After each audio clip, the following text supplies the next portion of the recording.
If you are new here, hi.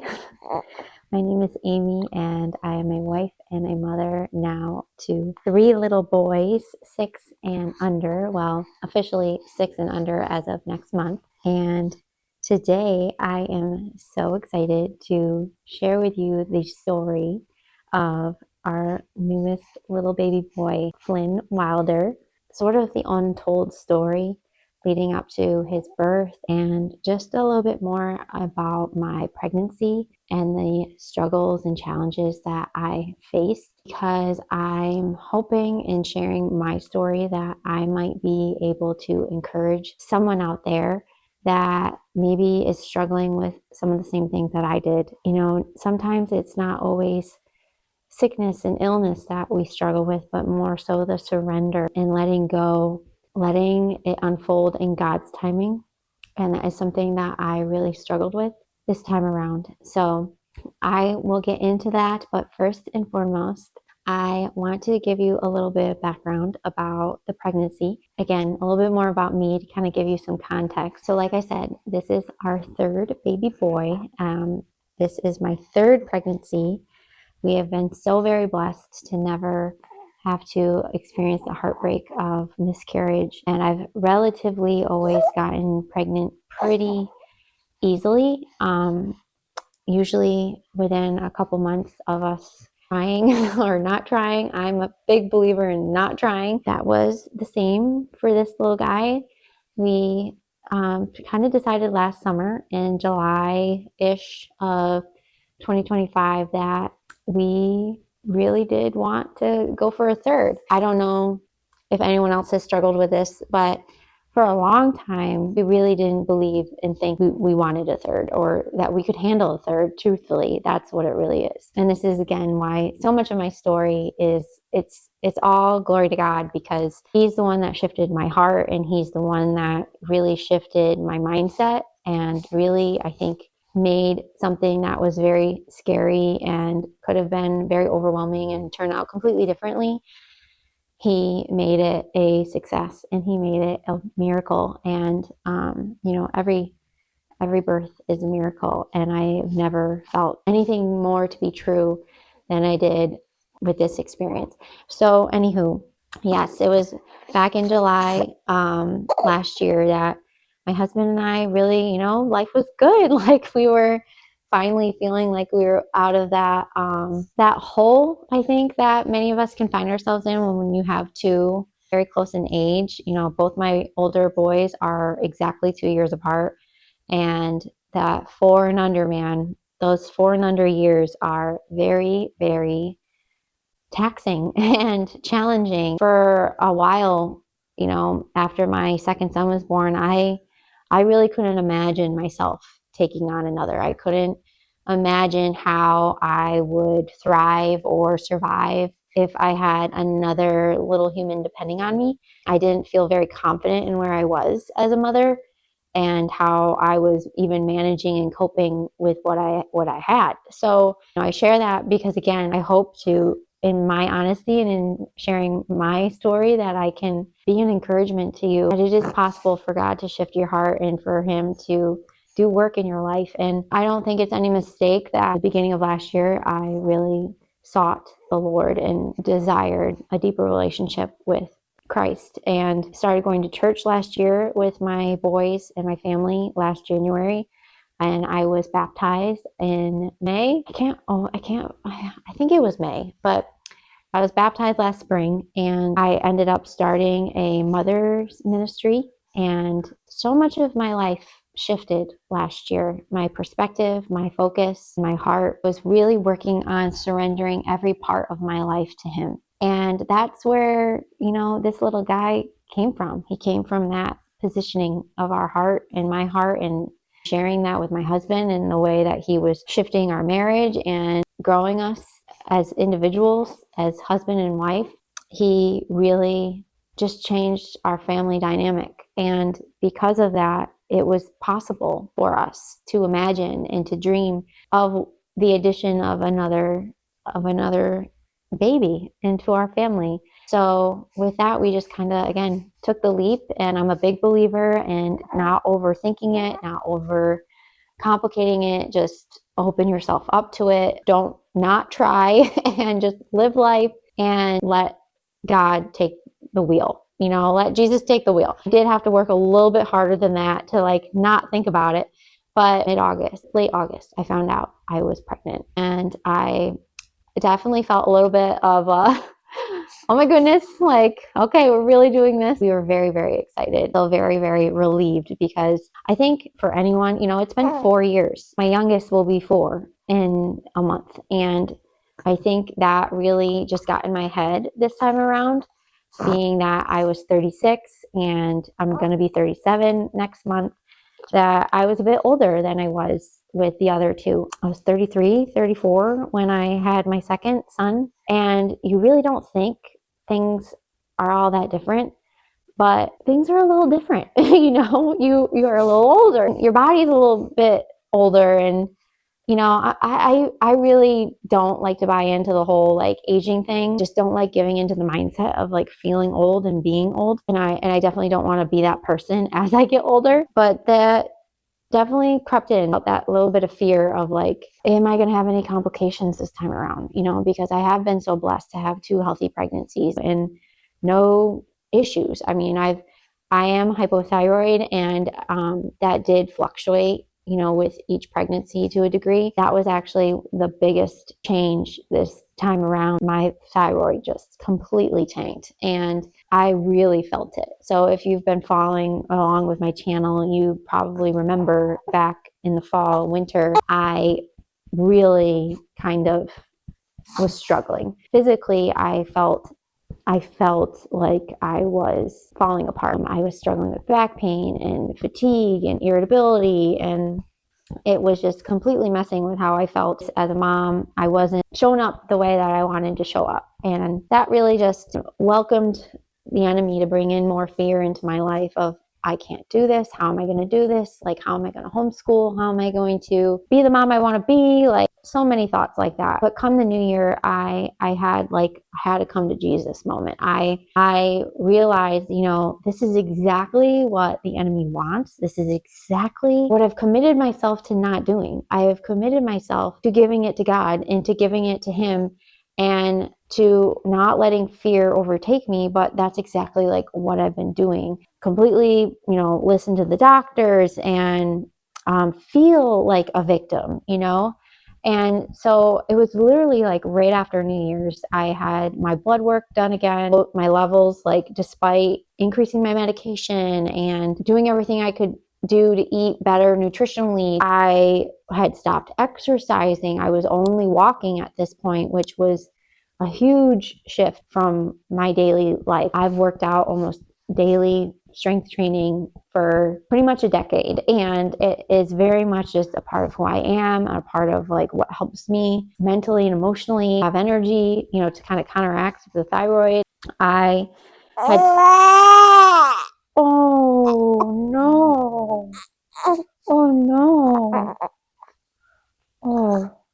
we're okay, we're okay. So it was after that last doctor's appointment, right at the end of the year, when I saw that my levels were going even lower, that I just was like, enough is enough. I had hit my breaking point, and I was like, you know what? I'm going back to what feels good. I'm going to start exercising. I'm going to focus on mobility and stretching because of all the back pain that I was having. I was like, there's more that I can do here. Put my pride aside, and I ordered some beef organ supplements that my functional nutritionist had been recommending to me for months. I had heard from so many people how beneficial they had been. It was simply just down to frugality. I was being frugal and didn't want to spend the money. And I finally was like, enough is enough. I'm worth money. I deserve to feel better. I worked out, ordered the supplements, and within that first workout and just that mobility stretching, it was like night and day. I immediately started to feel better. My back pain immediately started to decrease and ultimately go away. And my whole mindset just shifted. That's when I really started to enjoy my pregnancy. And I know that sounds really sad to say, but like up until that point, I really was struggling with victim mentality, and I was really just struggling with fear, worrying about everything that could go wrong, worrying about it all not working out, basically, instead of believing that God had me and that it would all work out. So that's where I was, for the last half of this pregnancy. It also made me really hone in on what really mattered. And that's another reason why, if you've been following along, you probably noticed that I really pulled back with YouTube, because I wanted to just focus on being present and really focus on enjoying this time with my little family and this last leg of this season of life, because life has changed and I knew it was going to change, and I wanted to be fully in it, and I didn't want to be distracted. I put out videos as they came and as they felt good, but I really took the pressure off myself to show up here. And so for those of you who stuck around, those of you who've been along for a while, I appreciate you so much. It's just like with your mom friends, like you've got the people that you don't even need to explain, and it doesn't matter how long you go in between talking, they're always there for you, and like it feels like you didn't miss a day. That's how I feel about you guys, is the people that get it are going to get it, and the people that don't, that's fine. Maybe we're just not each other's people. Fast forward again to April, March, April. My due date was April 28th, and I have always gone past my due date. I was really just very much expecting, hoping, planning that I would go past my due date again. Joked with women at church. They say, "Oh, you're getting close." I'm like, "Yeah, I'm really hoping for that May, baby." Like my mind was completely like, "Nope, we're going past that April 28th. We're going into May." And this is where God comes back into the story big time, because, I was fully trying to be present and just soaking up every bit of life as it was with my two big kids. This was my youngest first year of homeschool co-op and homeschool in general. This was our first full year of homeschool, and they both were in the co-op. I had them both signed up for swim lessons since like last fall, spring soccer. So we have had lots going on. I was excited for it. I wanted to be there for all of it. And I really struggled with the timing of this little guy, because as if I could control it, I wanted to control it as much as I could, because I knew that I wanted to just be present and to be there for their first soccer games, for their first, private swim lessons, and for their last days of school and things like that. I wanted to finish out, our curriculum, which we did. I just started kind of, again, my mom brain, like, just kicked in overdrive. And I think that's so much of what it is. I've struggled with that every single time, even with my first, like, just surrendering to the fact that life was going to change, surrendering to the fact that, like, I don't have control over this, and that I just need to surrender to it. And that's how I'm going to get through it. If I had it my way, I would have kept pushing it off, and I would have kept kicking the can down the road, as my husband would say. All right, he hasn't come this week, like, what's another week, like, what's another few days, like, we'll get to Wednesday, we'll get to swim lessons and keep having another day, right? And that's where I was. I hit my due date.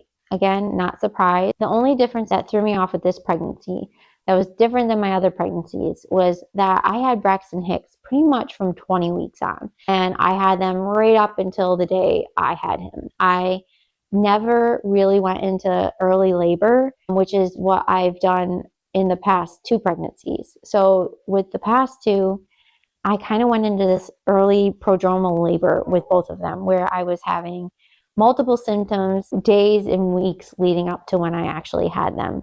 And with both of them, I started having contractions a couple days leading up to their birth, but then they would fizzle out. And then once I mentally, like, surrendered to it, labor kicked in. But with this guy, I didn't have any of that. So when I hit 41 weeks, it was a Tuesday.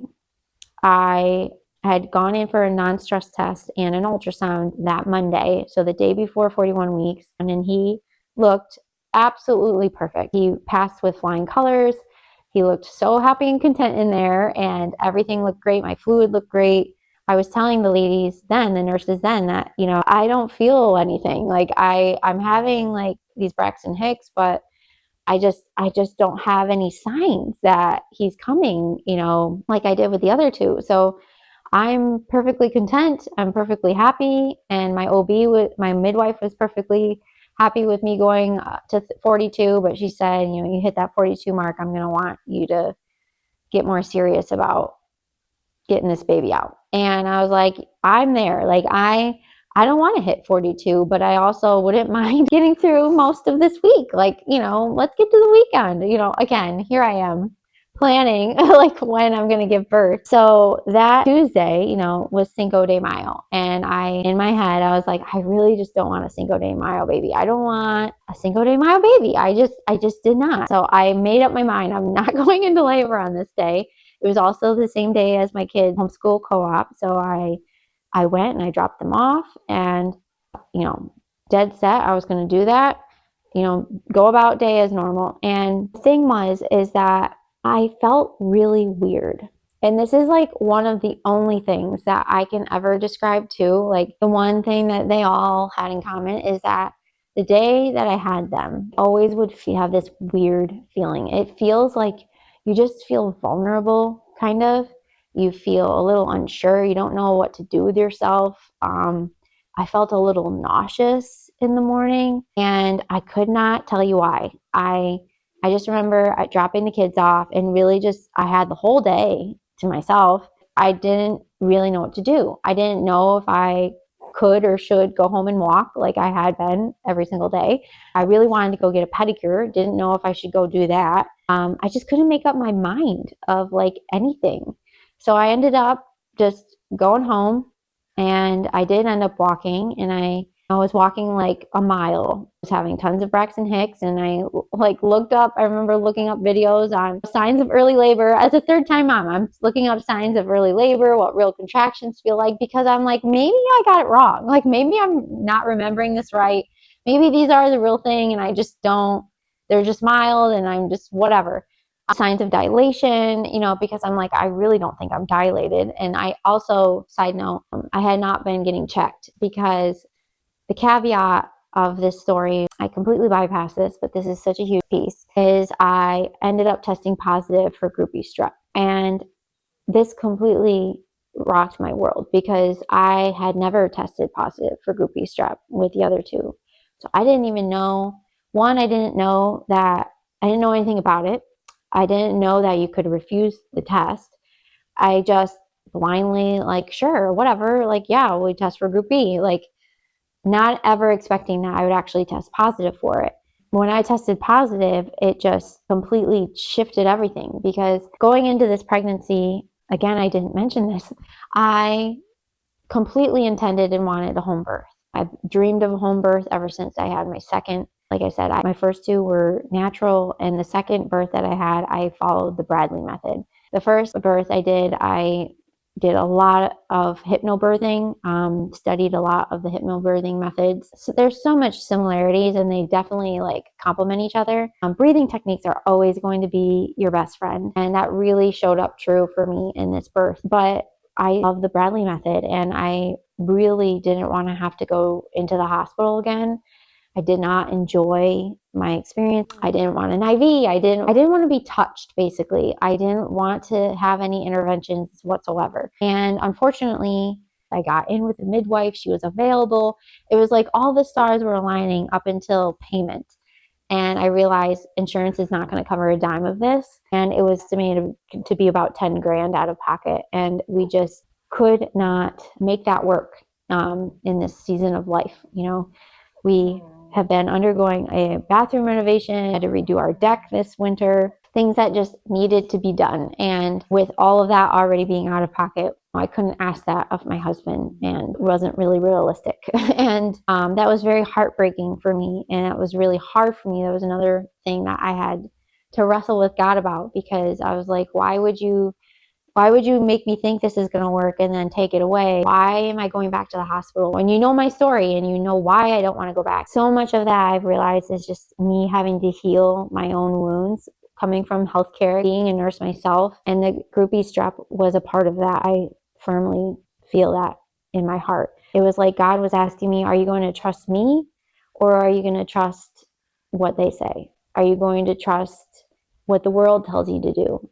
Are you going to trust where I'm leading you, what I'm putting on your heart? Are you going to trust that and walk with that and lean into that? Or are you going to give in to the pressure and the fear of the unknown and what other people are projecting onto you? And so when I was positive for Group B, it immediately sent me into a spiral. I contacted every person I knew that had done a home birth or that I knew had tested positive for Group B with their pregnancies. I asked them what their midwives instructed them, the research that they shared with them. What did they do? I knew what I wanted, knew where my intuition was leading me, but I wasn't full of fear because I just have worked so incredibly hard this last year to heal my gut, to get to the healthiest state I can be.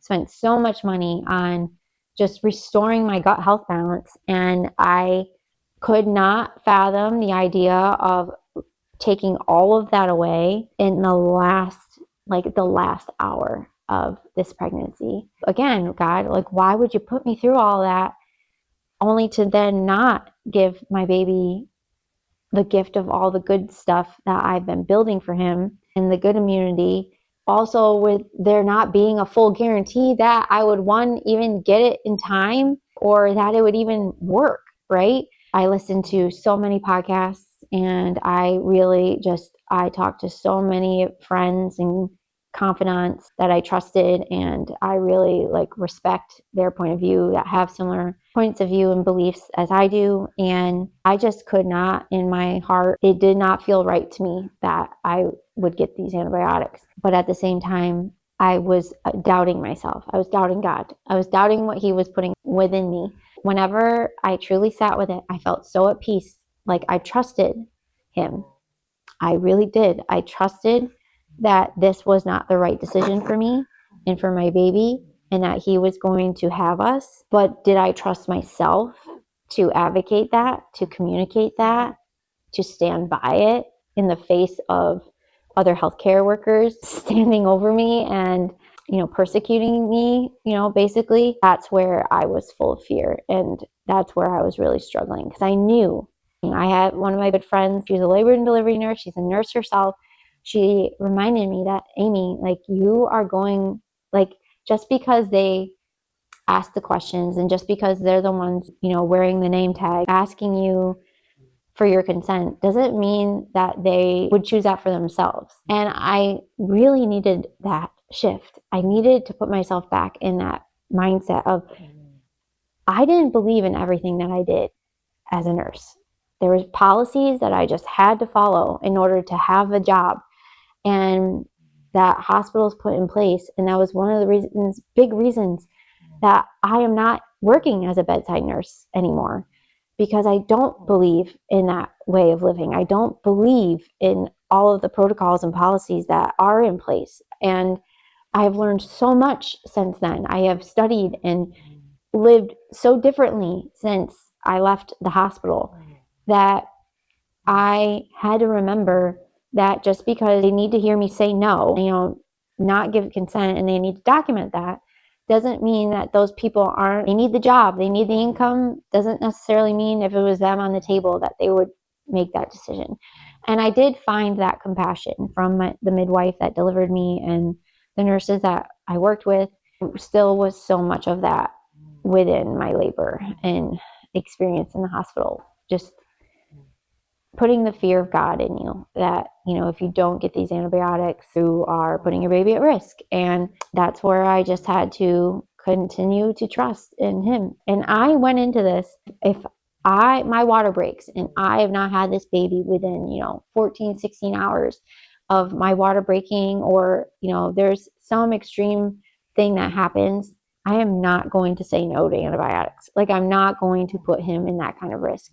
But I don't believe, when you look at the statistics and you really hash it out, I don't believe that I'm putting him in any more risk. It's again, are you going to live for that, 1% chance that we all have of tragedy? Or are you going to live in the 99? Mind you, ever since I found out I was positive, I started treating myself at home. I was doing garlic suppositories. I was taking echinacea and astragalus root tinctures every day, vitamin C basically, and I was, eating all the foods. I did all my own research, and learned that, group B is something that lives in all of us and it actually works in like 5-week cycles. So you get tested at 36, 37 weeks. You don't get retested if you're negative the first time. So who knows? By the time I had my first and second son, I don't know what I was, right? I don't know if I've ever had it since then. I did not sit well with any of that, The fact is that I knew that I was self-medicating to the highest degree that I possibly could. And I went into labor at 41 weeks, 41 in one day. That's almost 5 weeks later, And it's like, I don't know. There's just so much the way that we handle group B that I do not agree. They say like if it spreads to your urine, you're at higher risk, but we don't do urines anymore.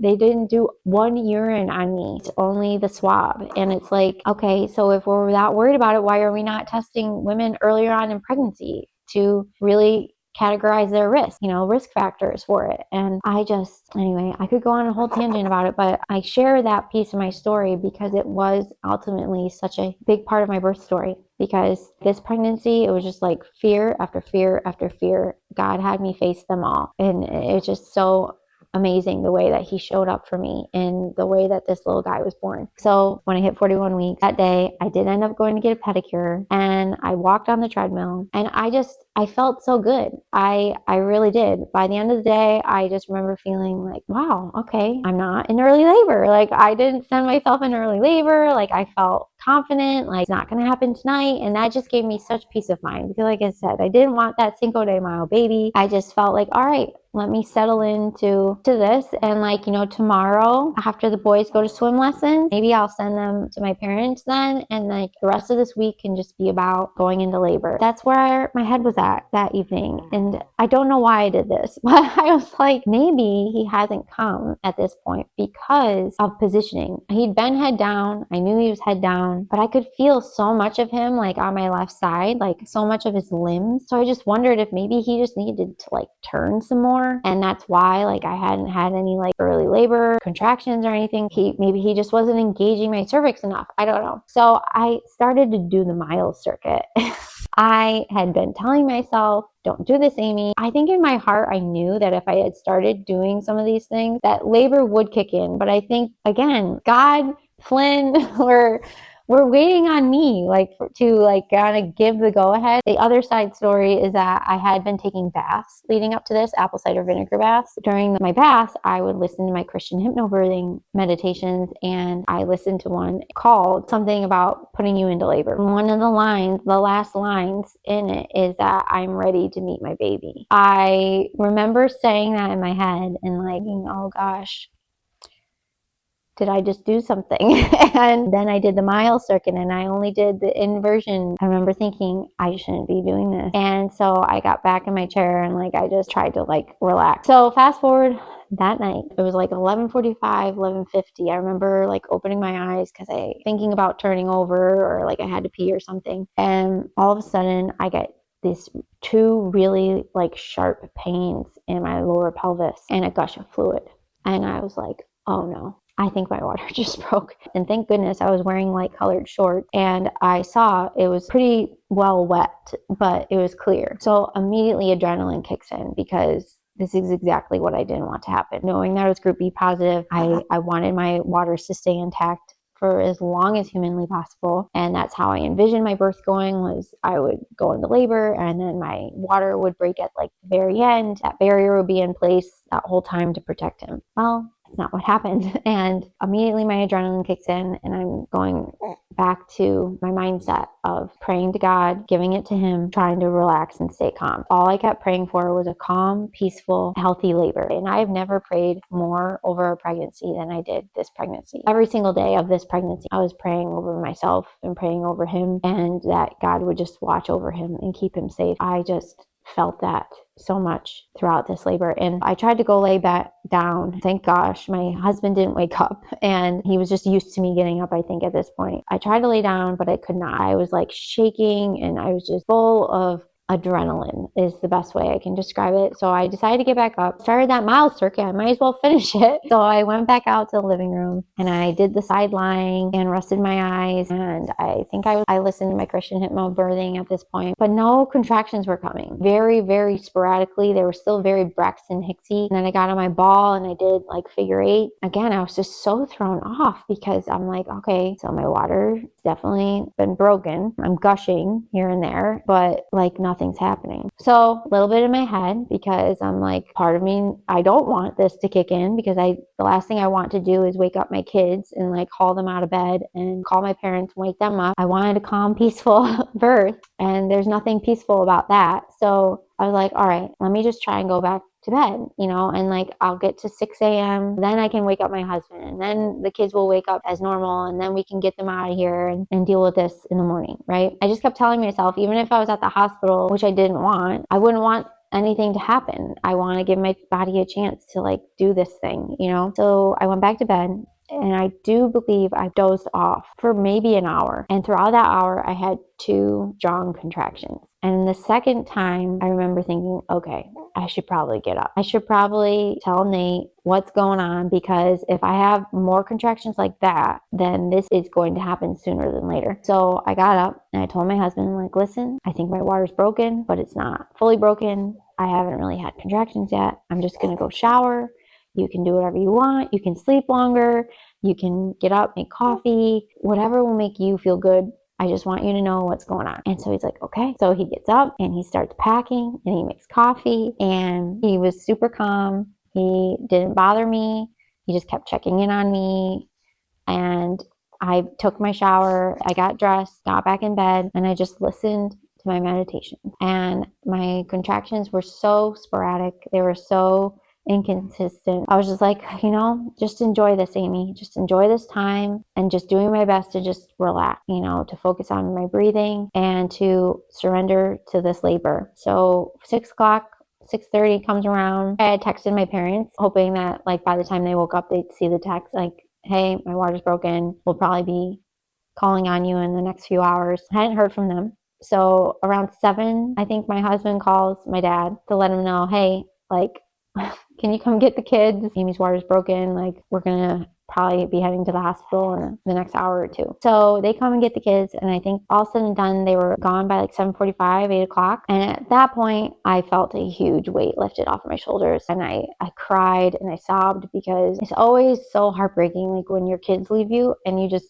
again, that life is changed as you know it, and the next time you see them, you're going to have another baby. But at the same time, also huge relief, because they're gone, they're taken care of. I knew like, okay, this is my only job now. So I finally called the hospital and let them know what was going on. And I'm so thankful for the nurse that I talked to. She was very understanding. She was actually someone I knew. I felt thankful that I had the ultrasound in NSD, because I was already able to like go to the labor and delivery, and they knew I was GBS positive. They knew my wishes. They knew I didn't want antibiotics. And so I'm thankful that they kind of already knew all that by the time I called. So it did take some of the pressure off. Like they knew I didn't want to talk about it till I was blue in the face. And she was just so compassionate. And she was just like, you know what? You just call us and let us know when you want to come in. And I told her I was going to try pumping, because my contractions were so inconsistent and like not coming regularly. So I had Googled, what can I do? And I saw pumping was something that could help get contractions going. So I was like, I'm going to pump. I don't feel right being here with my water leaking. So I'm probably just going to come in soon anyway. I'll see if that helps. And yes, I'll call you when I'm on my way. So that's what I did. I pumped for a half hour. And throughout that half hour, my contractions finally started to regulate, and they were coming like every 6 to 7 minutes. Again, super not strong, 30, 45 seconds long, nothing intense. So I do that, we get packed, and like we head to the hospital. And I was so relieved, because the whole way to the hospital, they kept coming, and we get up to the triage and they get me hooked in to the monitor. And basically they like got me hooked up and they left us alone for like an hour. And throughout that whole hour, my contractions really kicked in. I could feel them getting stronger and stronger. and they were more and more consistent, like getting closer together. The whole time I was just breathing and listening to the Christian hypnobirthing app. I listened to this thing the whole time, and I'm telling you, it was an absolute game changer. I just focused on in for 4, out for 6. I've never felt so good in a labor as I did in this one. And I still kind of lost it at the very end, right when I like hit that transition pushing stage, just because it was so intense, so fast. But that was the only moment, and I was still able to like bring it back to my breath. I cannot recommend anything more. I remember hearing Lisa from Farmhouse on Boone talking about how she used the Christian hypnobirthing, like she downloaded it like last minute, and that's exactly what I did. I downloaded it like a couple of days before I went into labor. But I'm so glad I did that, because it the best thing for me to be listening to the whole time. So the midwife comes in and she's like, okay, so tell me what happened. Tell me the story. Told her about my water when it broke around midnight, and that I felt like I had started to lose my mucus plug, and I did lose it right before we left. That my contractions were sporadic, but now they've been consistent and they're getting stronger. That my group B, and that I don't want antibiotics. She was great. The thing that gave me peace again is like she shared the statistics with me and like went over it with me, and I was like, I know everything that you're telling me, and I've researched it. Just want you to know that I've educated myself, and I'm not making a rash decision here like this, but I don't want to put the cart before the horse. I don't want to jump to antibiotics unless I need to. And she was like, okay, I respect that. I hear that. And she was like, do you want me to check you? I was like, sure, yeah, I would love for you to check me. And so she checks me.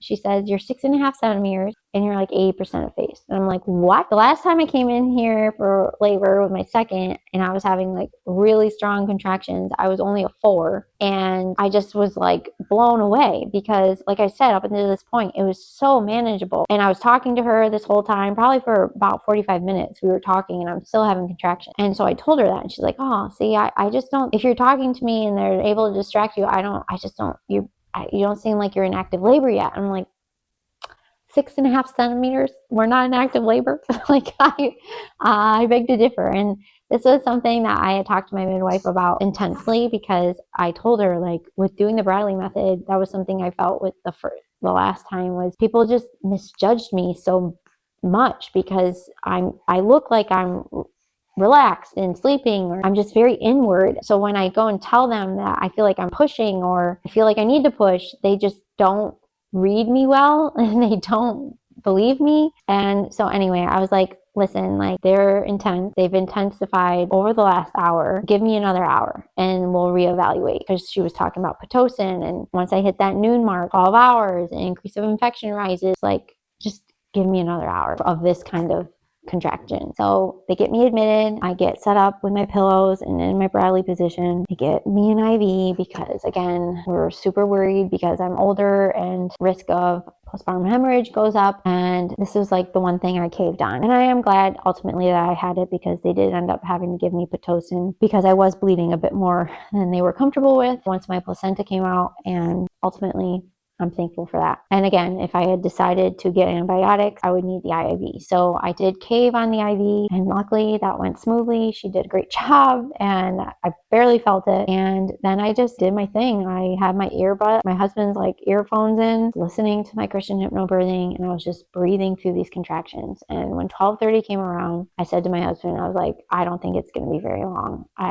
I feel him. I feel like I'm going to be pushing soon. I feel him coming down. Like, it's happened, I don't think it's going to be long. So I kind of said that to myself. And the midwife at this point, I think, was busy with another labor. So she didn't actually round on me right away. But throughout all this time, pediatrics rounded on me, gave me the whole spiel about GBS, really laid it on about, the timeline, and the risks of not doing the penicillin. And I just remember thinking, like, again, I have peace with this. I don't, just leave me alone. But again, I know they're doing their job. They see the worst of the worst. And so I just kept reminding myself of that. And then, 1 o'clock starts to roll around, gets towards 1:30, and I'm not pushing, but I'm pushing. I'm not fighting. And I was definitely starting to feel that pressure. So I let my nurse know, like, hey, I'm starting to feel kind of pushy. And she's like, okay, well, don't do anything without telling me, okay? And I was like, okay, well. And at this point, I had not flipped yet.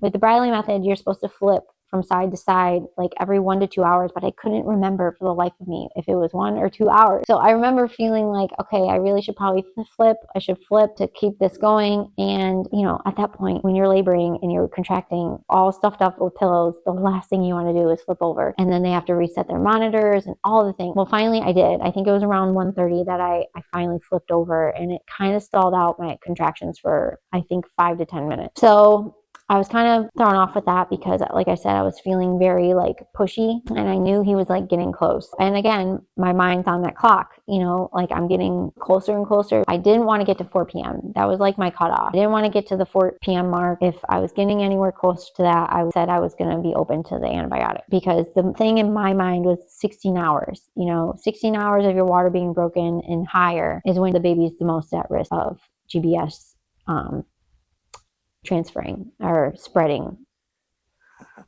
words. Yeah, so I flip over and finally my contractions pick up again. And I remember she's like adjusting me, trying to adjust my monitors. And I was like, please don't do this. Like, please don't do that. So she ends up like letting go with my contraction monitor, and she just kept the heart rate monitor on, thank goodness, because her going underneath my belly at that point was like really starting to bother me. And that's exactly what set me off with the last labor, was them just constantly touching me and touching my stomach with the monitors. And so I really didn't want the monitors, but again, I kind of caved on them. You know, I wanted to keep in touch with my baby. Like, I knew he was good, I trusted he was good, but you know, I don't know, again, in the moment it just felt fine. It felt fine to be on the monitor, so I went with it. But I was so thankful that she respected me on that. That was just one of those things that I was like, thank you for not pushing this. And so finally it gets to be like 2, and I was like, all right, I'm done with laying down. Like, I want to sit up. Whenever this contraction comes, I just feel like I want to give into the gravity, and I want to kind of bear down a little bit. So I sit up and I'm like bearing down with every push or every contraction, and I tell my nurse this, and she's like,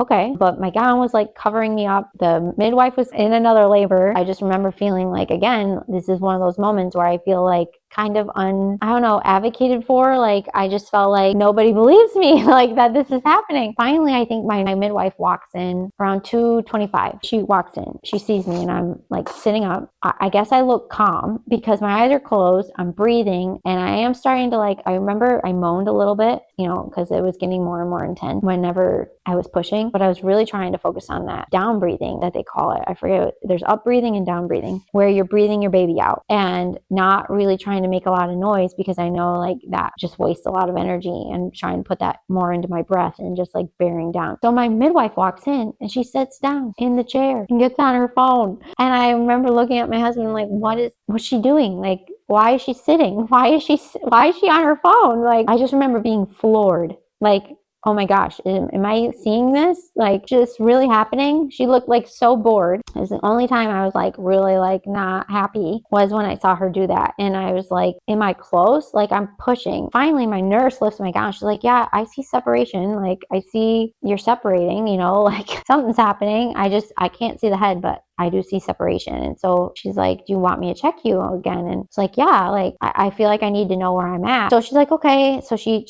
lays me down, she checks me. She's like, you're an 8, but like he's right there. And I'm like, I'm only an 8? What do you mean I'm only an 8? Like, how can I only be an 8? She's like, it happens sometimes when like babies are like super low, like you can kind of just get stuck there. And I'm like, okay. She's like, we want to go on your side. I was like, I was just on my side. I've been on my side. Like, I don't want to go back to lying down. She's like, well, you want to get on all fours? And I was like, I've never done that before. And she's like, well, no time like the present. And so I flip over, and this was it. I got flipped over. I was like on my knees because like the back of the bed is up. And so I remember as soon as I flipped over, it was just like game over. I immediately felt nothing but downward pressure, and like I just needed to bear down. And so that was where I started to like lose focus. It was, okay, I don't know if I can do this. Like, it was just so intense. It was like no longer waiting for the contraction. It was just like all in. And so my nurse at that point, she's like, you've been so calm this whole time. Don't lose it right now. Like, don't get back to that place. So I did. And I'm so glad she said that, because I needed that in that moment. I needed someone to check me. And I immediately like went back to like, okay, get back to your breath. When the contraction comes, go with it. And that helped me so much, because I realized you feel crazy when you're not in the contraction. You feel like you're out of control when you're not in the contraction. But when you're in the contraction, the pushing makes you feel so empowered. It makes you feel like, okay, I've got control and like I can do this. I remember pushing like with everything I had. That first push, they're like, okay, stop. Like his head's halfway out. And so I paused, and which, how do you pause? I just remember being like, okay, like, and just, I could not lift myself. I was just like stuck. And then the next two contractions, they just had me push, push, push, push, push, push. Because the way I was on the bed, my butt was like too low to the bed. And so they had trouble getting him out at that angle. But my husband had to like lift my leg to help me like make enough room for him, basically. And it just all happened so fast. But within 3 pushes, he was out. And I just remember feeling like, oh my gosh, that was the most intense thing I've ever felt in my entire life. And I can't believe he's here. And he didn't cry right away because he had the cord wrapped around his neck, which I saw this on the ultrasound. They said his cord was right there on his neck, but I didn't think anything of it at the time. He had a mouthful of meconium, which they had to suction out. But as soon as they got that out, he cried. And I was still facing the wall at this point. And so I just kept saying, please God, let him be okay. Please let him be okay. No, there's just like no relief greater than when you hear your baby cry. And they passed him up to me, and I just saw this hair, and I was like, oh my gosh, how do we have a baby with hair? Like, look at all this hair. I could not believe it. He was 7 pounds, 13 ounces, like right in the middle of my 2 other boys. My one first was 7'14", my second was 7'12", and 20 3/4 inches long, and just absolutely perfect. And so because I was Group B, they had to keep us 36 hours, which I was like totally fine with. And he passed with flying colors. Everything looked great. My boys came up and visited the next day and got to meet him. The thing that really got me though was the relief that I felt when he was in my arms, and that it was over, and that everything was good and was looking good. I was just humbled and reminded it is all in God's hands, because the next day they were full of emergencies. I remember we didn't hardly see a nurse that day, and like we weren't really, the doctors came in but never came back because they were so overwhelmed with what was happening with these other moms and babies. And there's just nothing to bring you back to earth and to remind you how precious and miraculous life is than when you hear of other things happening. And so it just, like, I cried to my husband. I remember thinking, like, this is like, I'm just so thankful. Like, I'm so grateful. I'm so thankful that, we had he's healthy. We had a healthy birth. Everything went exactly as I hoped for. I had a calm, peaceful, fast, healthy birth. And, it just made me so appreciative that I just never stopped praying for him. And I never stopped asking God for his grace. And yeah, so it's been 2 weeks as of yesterday. He is 2 weeks old, and he has already gained 1.5 pounds. He is definitely a hungry guy, and he is growing so very much. And he's got so much hair, and we are all just so in love with him. And we're just adjusting slowly, not jumping into anything crazy, but I definitely have been, hold on, like I said, hungry guy. So, it's not been perfectly easy at all. It's just so much different this time around. But my mindset is focused on embracing the fact that it's different. I think the blessing of it being my third too is that I have hindsight, and I know that this time is so fleeting, and there's nothing abnormal about, the newborn stage and them wanting to eat and wanting to be on you. And I think as a first and second time mom, there was so much of that like in my head of like needing to get them on a schedule and getting back to like normal as fast as possible. But it will get to normal, like it will get back to that sooner than I even want it to, probably. But I don't need to force it, and I don't need to rush it. So that is my birth story.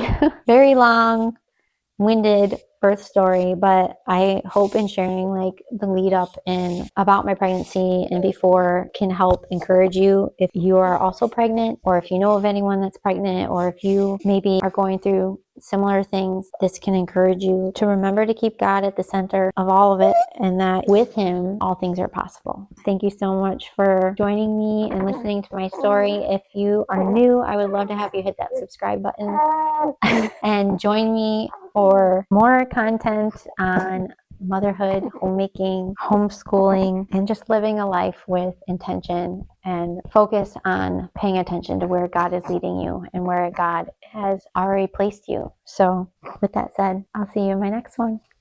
Bye.